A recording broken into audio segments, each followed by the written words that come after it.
الحمد لله نحمده ونستعينه ونستغفره ونعوذ بالله من شرور أنفسنا ومن سيئات أعمالنا من يهده الله فلا مضل له ومن يضلل فلا هادي له أشهد أن لا إله إلا الله وحده لا شريك له وأشهد أن محمدا عبده ورسوله اللهم صل وسلم على محمد وعلى آله وأصحابه ومن تبعهم بإحسان إلى يوم الدين يا أيها الذين آمنوا اتقوا الله وقولوا قولا سديدا يصلح لكم أعمالكم ويغفر لكم ذنوبكم ومن يطع الله ورسوله فقد فاز فوزا عظيما أما بعد فإن أصدق الحديث كتاب الله وخير الهدي هدي محمد صلى الله عليه وسلم وشر الأمور محدثاتها وكل محدثة بدعة وكل بدعة ضلالة وكل ضلالة في النار. Sidang Jumaat yang dirahmati Allah sekalian, marilah sama-sama kita tingkatkan keimanan dan ketakwaan kita kepada Allah Subhanahu wa taala dengan bersungguh-sungguh melaksanakan segala suruhannya dan menjauhi segala larangannya. Mudah-mudahan dengan keimanan dan ketakwaan kita menjadi insan yang saleh serta memperolehi kebaikan di dunia dan di akhirat. Tajuk khutbah pada hari ini ialah bergaul dengan isteri dengan cara yang baik. Sidang Jumaat yang dihormati sekalian, Islam sangat mengambil berat mengenai berbuat baik kepada para isteri. Bergaul dengan cara yang baik dengan para isteri adalah titah perintah Allah Subhanahu wa taala. Seperti mana firman Allah Subhanahu wa taala dalam surah An-Nisa ayat 19, wa anshiruhunna bil ma'ruf, dan bergaullah kamu dengan mereka, yakni isteri-isteri kamu itu dengan cara yang baik. Isteri atau wanita dijadikan oleh Allah dengan fizikal dan emosi yang lemah. Fizikal dan emosi yang lemah tidak bermakna akal mereka turut lemah. Kemampuan akal fikiran mereka kadang-kadang jauh lebih baik daripada lelaki. Tetapi dari sudut emosi dan perasaan, mereka mudah terguris dan terluka. Oleh sebab itu, suami yang baik perlulah memahami dan menyelami perasaan dan emosi para isteri. Pengetahuan mengenai sifat dan sikap wanita, kelemahan dan kekurangan mereka perlu diketahui dengan sebaiknya bagi mewujudkan sikap bertolak ansur dan hormat menghormati antara satu sama lain. Jika suami boleh menerima kekurangan dan kelemahan isteri, manakala si isteri pula boleh menerima kekurangan suaminya, maka akan bahagialah rumah tangga tersebut. Jika seorang suami mahukan kesempurnaan para isterinya, maka sudah pasti dia tidak akan menemuinya walaupun bilangan isterinya berselisih ganti.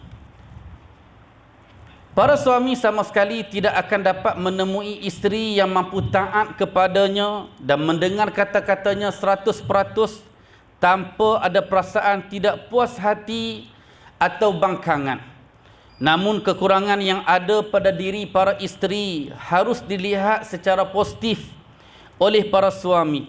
Seperti mana Allah Subhanahu wa taala berfirman dalam surah An-Nisa ayat 19, fa in karihtumuhun fa asa an takrahu syai'a wa yaj'alallahu fihi khairan katsira. Kemudian jika mereka merasai benci kepada mereka disebabkan tingkah lakunya, janganlah kamu terburu-buru menceraikannya, kerana boleh jadi kamu bencikan sesuatu sedangkan Allah hendak menjadikan pada apa yang kamu benci itu kebaikan yang banyak untuk kamu. Sidang Jumaat yang dikasihi sekalian, sesungguhnya Islam melarang sama sekali penderaan dan siksaan kepada para isteri, sama ada penderaan fizikal ataupun penderaan emosi. Sebarang ketidakpuasan oleh suami terhadap isterinya tidak harus disalurkan melalui siksaan fizikal atau emosi.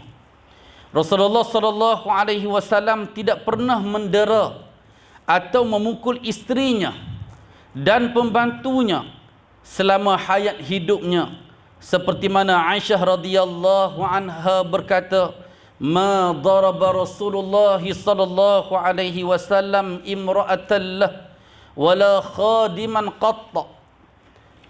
Rasulullah sallallahu alaihi wasallam tidak pernah sekalipun memukul isterinya dan pembantunya.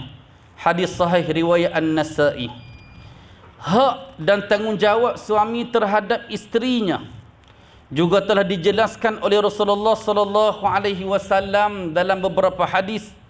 Antaranya ialah dalam satu hadis ketika mana Rasulullah sallallahu alaihi wasallam ditanya oleh seorang sahabat mengenai hak seorang isteri terhadap suaminya.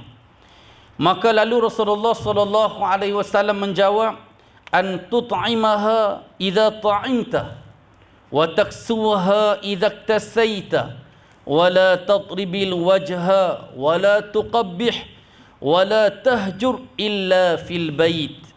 Kamu hendaklah memberi makan kepadanya jika kamu makan, dan menyediakan atau membeli untuknya pakaian jika kamu memakai pakaian, dan jangan sekali-kali kamu memukul muka isteri, dan jangan kamu menghina isteri, dan jangan kamu mengasingkan diri daripada tempat tidur isteri untuk tujuan pengajaran melainkan di rumah.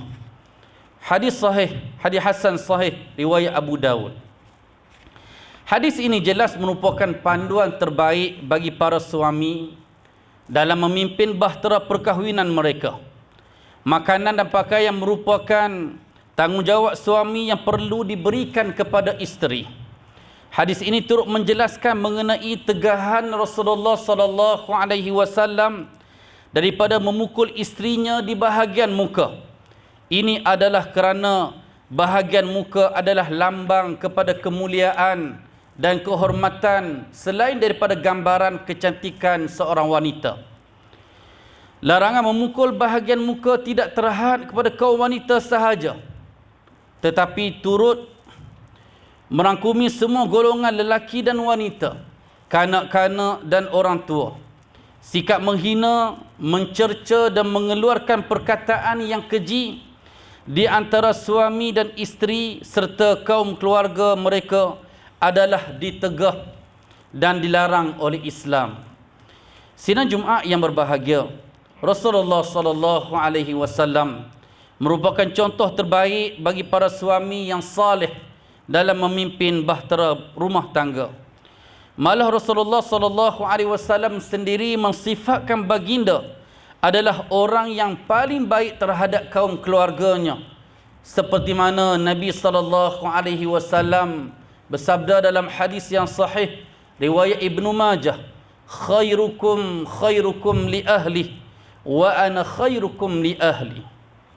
Sebaik-baik kamu ialah orang yang berbuat baik terhadap ahli keluarganya, dan aku adalah orang yang paling berbuat baik daripada kamu terhadap ahli keluargaku.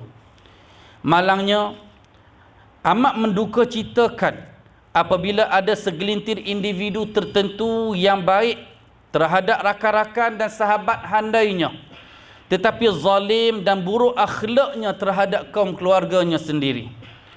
Untuk mengembalikan keharmonian dan kebahagiaan rumah tangga, setiap pasangan mestilah bermuhasabah diri terhadap tanggungjawab dan kewajipan masing-masing. Setiap orang dari pasangan harus berlapang dada untuk menerima kelemahan dan kekurangan yang ada pada diri mereka. Bagi suami, segala sifat buruk seperti panas baran, ego, suka mengungkit-ungkit, kaki pukul isteri dan seumpamanya wajib dibuang dari diri mereka.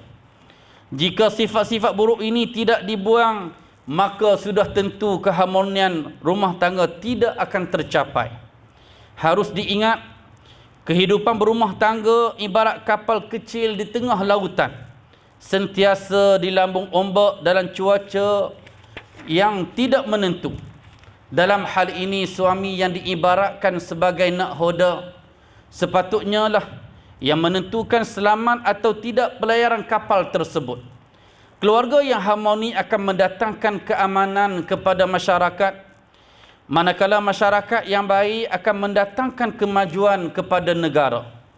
Allah Subhanahu wa taala berfirman dalam surah Ar-Rum ayat 21, "Wa min ayatihi an khalaqa lakum min anfusikum azwaja litaskunu ilaiha wa ja'ala bainakum mawaddatan wa rahmah inna fi dzalika laayatin liqaumin yatafakkarun."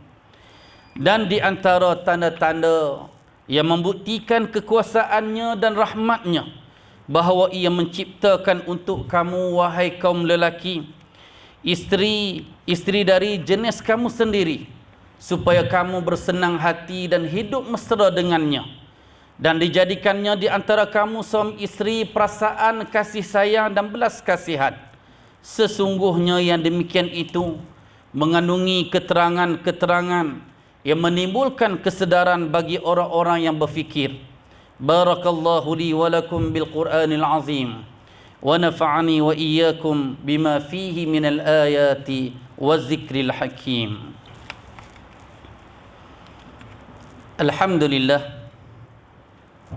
Alhamdulillahi wahdah, asyhadu an la ilaha illallah wa asyhadu anna Muhammadan Rasulullah. Allahumma salli wa sallim wa barik ala Muhammad wa ala alihi wa sahbihi ajma'in. Amma ba'd. Faya ayyuha ikhwatul muslimun, ittaqullah. Qala Allah Ta'ala, ya ayyuhalladzina amanu ittaqullaha haqqa tuqatih wa la tamutunna illa wa antum muslimun. Sidang Jumaat yang dikasihi sekalian, apabila seorang Muslim menunaikan kewajipan terhadap diri dan ahli keluarga di bawah tanggungannya dengan cara berusaha mencari rezeki yang halal, maka dia akan mendapat ganjaran pahala di sisi Allah Subhanahu wa taala. Rasulullah sallallahu alaihi wasallam bersabda, "Innaka lan tunfiqa nafaqatan tabtaghi biha wajha Allah illa ujirta 'alaiha hatta ma taj'alu fi fami imra'atik." Sesungguhnya tidaklah kamu memberikan suatu nafkah dengan mengharap keridaan daripada Allah semata-mata, kecuali kamu akan diberi pahala, termasuk sesuatu yang kamu suapkan ke mulut isterimu. Hadis riwayat Al-Bukhari. Bagi lelaki, bekerjalah untuk mencari rezeki yang halal dengan niat yang ikhlas kerana Allah, untuk mencari rezeki bagi memenuhi keperluan diri dan ahli keluarga. Para suami juga wajib menunaikan hak isteri yang menjadi tanggungjawabnya, seperti memberi makan minum kepada isteri serta anak-anaknya, membeli pakaian, menyediakan tempat tinggal dan sebagainya untuk mereka. Suami yang menyuapkan makanan yang baik dan halal ke mulut isteri akan mendapat ganjaran pahala serta dapat mengeratkan lagi hubungan kasih sayang sesama suami isteri. Sidang Jumaat yang dirahmati Allah sekalian, sesungguhnya Allah Subhanahu wa taala berfirman dalam surah Al-Ahzab ayat 56, "Innallaha wa malaikatahu yusalluna 'alan nabi ya ayyuhalladzina amanu sallu 'alaihi wa sallimu taslima."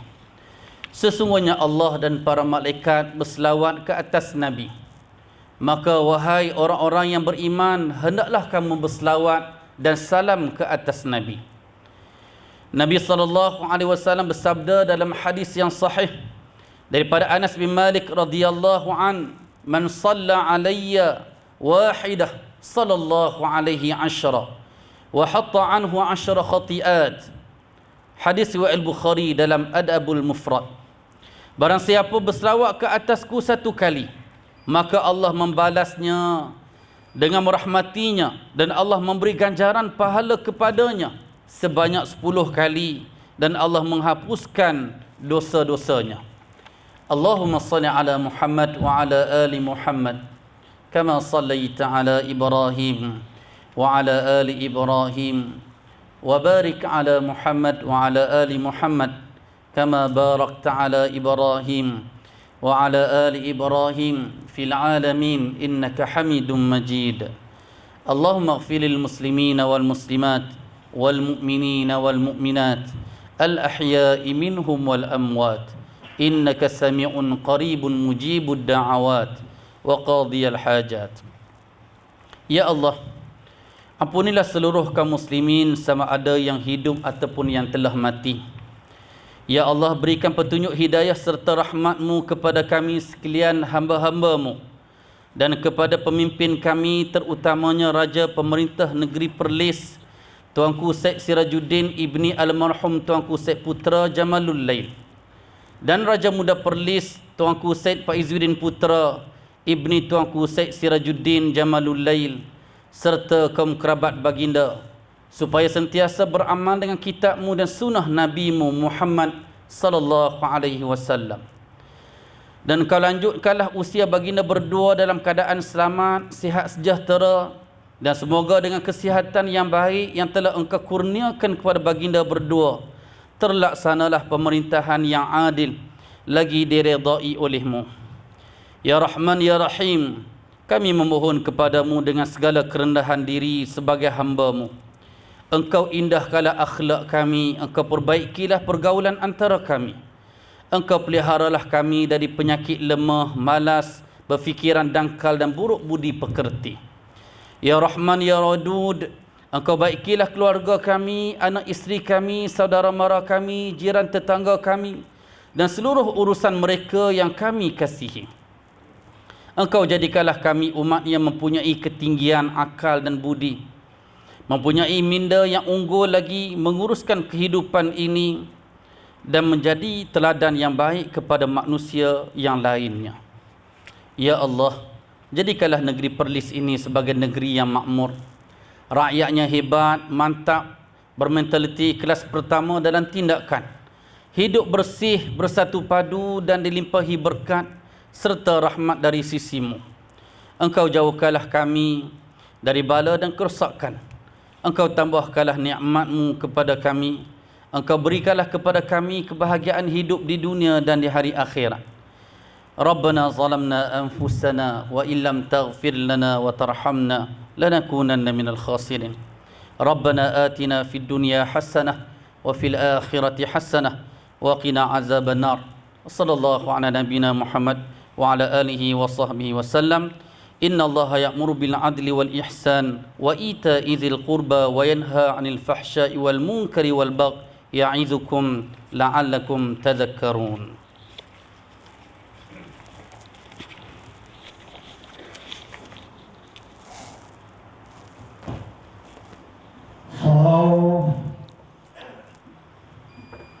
Allahu Akbar, Allahu Akbar.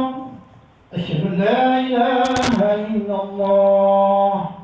Asyhadu anna Muhammadar Rasul